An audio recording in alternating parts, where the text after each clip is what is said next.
Hola, c'est Stéphie, j'espère que tu vas bien. Bienvenue sur ma chaîne où je te parle de l'Espagne, de comment on y vit et comment en profiter lorsque tu la découvres. Aujourd'hui, on va encore se faire une petite vidéo vocabulaire, mais d'une façon un petit peu différente, puisque je vais te donner des exemples de faux amis. Allez, c'est parti!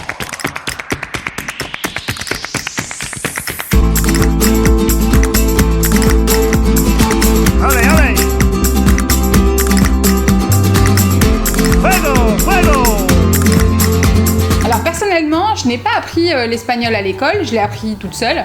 Avant de partir en Espagne, j'avais appris quelques bases grâce à une méthode audio qui me correspondait plutôt pas mal. J'ai lu pas mal de livres en espagnol pour développer mon vocabulaire et je voyais dès que je le pouvais des films ou des séries en espagnol. Mais même comme ça, en arrivant à Séville, il me manquait pas mal de vocabulaire et en même temps c'est plutôt normal. Le dictionnaire de la RAE, c'est-à-dire la Real Academia Española, contient 88 000 mots, alors forcément difficile de tous les connaître. Une des leçons que j'ai retenues de la méthode audio que j'ai utilisée pour apprendre l'espagnol, c'est que l'important est d'oser. Il ne faut pas hésiter à se lancer et parler dès qu'on en a la moindre occasion, d'ailleurs c'est le cas pour n'importe quelle langue que tu veux apprendre d'ailleurs. Après tout, l'essentiel n'est pas de parler un espagnol excellent, mais de communiquer et échanger. Forcément, au début, il peut y avoir des ratés, surtout dans des contextes où le vocabulaire n'est pas tellement étudié à l'école ou dans les méthodes linguistiques.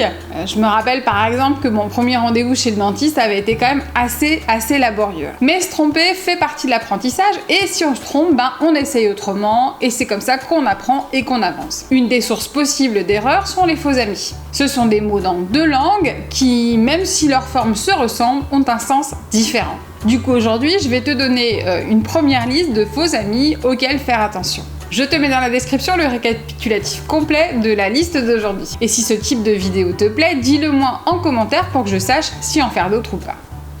J'en profite pour te rappeler de ne pas oublier de t'abonner et activer la petite cloche pour te tenir au courant de la sortie des prochaines vidéos. Mais revenons-en à nos faux amis. Le premier exemple est du vécu, c'est un truc qui m'est vraiment arrivé. Quand tu vas chez le médecin et que tu as mal au ventre au point de ne pas pouvoir aller à la selle, tu ne sais pas comment ça se dit, tu vas peut-être être tenté de dire estoy constipado o constipada. Et là, il y a des chances que le médecin te prescrive des gouttes pour le nez. Estar constipado, ça ne veut pas dire qu'on est constipé, ça veut dire être enrhumé. Constipé en espagnol se dirait estreñido et constipado en français correspond à enrhumé. À l'inverse, si le médecin te demande ¿Te sientes débil? ¿Te sientes débil? Ne le prends pas mal, il ne te demande pas si tu te sens idiot, débile, mais si tu te sens faible. Débile en espagnol se dirait necio et débile en français correspond à faible. Du coup, tu peux te sentir un peu gêné, embarrassé par ces malentendus. Mais attention, ne dis pas « estoy embarazada ». Bon, si tu es un homme, en principe, la personne d'en face comprendra vite que ce n'est pas ce que tu voulais dire. Mais si tu es une femme, on va sûrement te répondre « enhorabuena », qui veut dire « félicitations ». J'avais fait une petite vidéo sur des mots très utilisés en espagnol, dont justement le mot enhorabuena. Si tu ne l'as pas vue, je t'invite à aller la découvrir. Tu as le lien qui s'affiche en description. Et si on te félicite, en fait, c'est juste parce que tu viens de dire que tu es enceinte. Être embarrassé en espagnol se dirait plutôt estar incómodo, estar incómoda. Et estar embarazada en français correspond donc à être enceinte. Une fois sorti de chez le médecin, tu vas rentrer chez toi, croiser un voisin qui te verra avec un sac de la pharmacie, il va te demander « Estás enfermo ?» Alors, je pense que tu auras compris qu'il n'est pas en train de te demander si tu vas aller t'enfermer, mais bien si tu es malade. Enfermer en espagnol se dirait « encerrar » et « enfermar » en français correspond à tomber malade. Alors tu as vu, il faut faire attention avec les faux amis. Certains même peuvent créer de vrais malentendus. Alors il est important de ne pas discutir.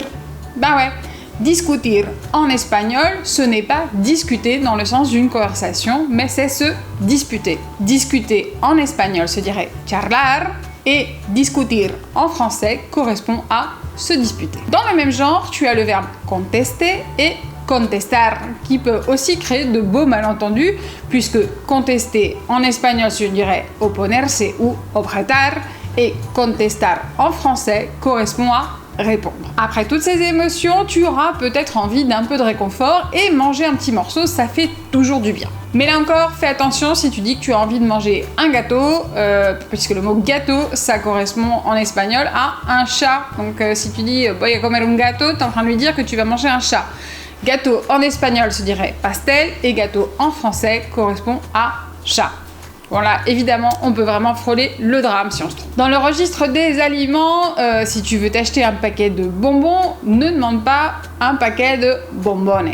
Un paquet de bombones. Alors, c'est pas une grosse bourde, hein, mais on ne va pas te donner ce que tu attends, puisqu'on te proposera plutôt des chocolats. Petite parenthèse, bonbonne, ça peut aussi être une façon affectueuse de s'adresser à quelqu'un, ou de parler de quelqu'un, ou de parler de quelqu'un d'attractif.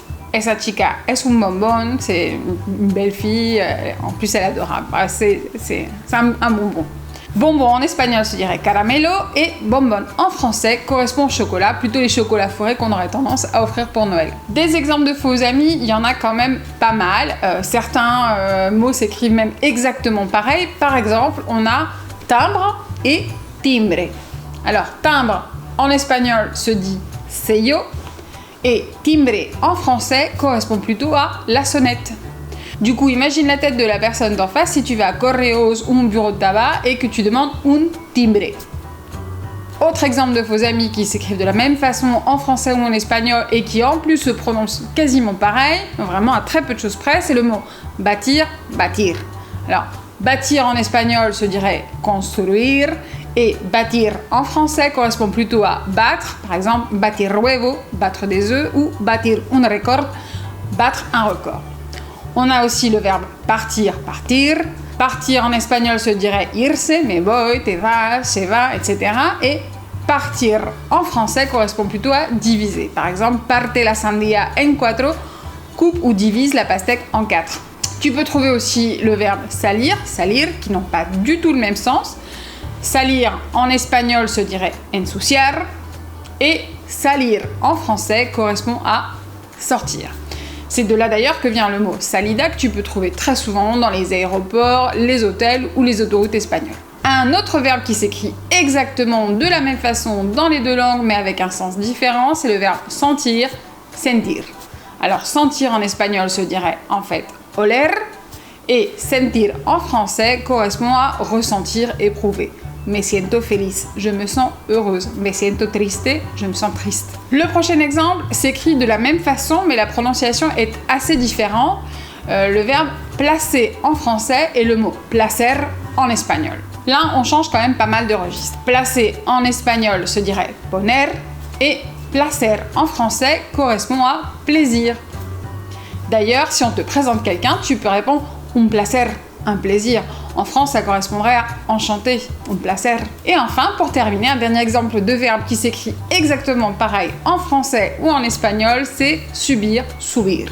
Subir en espagnol se dirait souffrir et subir en français correspond à monter. Par exemple, sube la escalera, monte l'escalier, ou en verano en Sevilla sube mucho la temperatura. À Séville en été, la température monte beaucoup. Voilà, c'est terminé pour aujourd'hui. J'espère que cette vidéo t'a plu. Dis-moi en commentaire si tu aimes ce type de vidéo et si tu souhaiterais en voir d'autres dans ce style. Merci de mettre un pouce bleu à la vidéo, ça fait toujours plaisir, c'est encourageant. N'oublie pas de t'abonner et surtout d'appuyer sur la petite cloche pour être au courant des prochaines vidéos à sortir. Tu peux également partager cette vidéo et me suivre sur Instagram. Merci d'avoir vu la vidéo jusqu'au bout et à très bientôt. Hasta luego!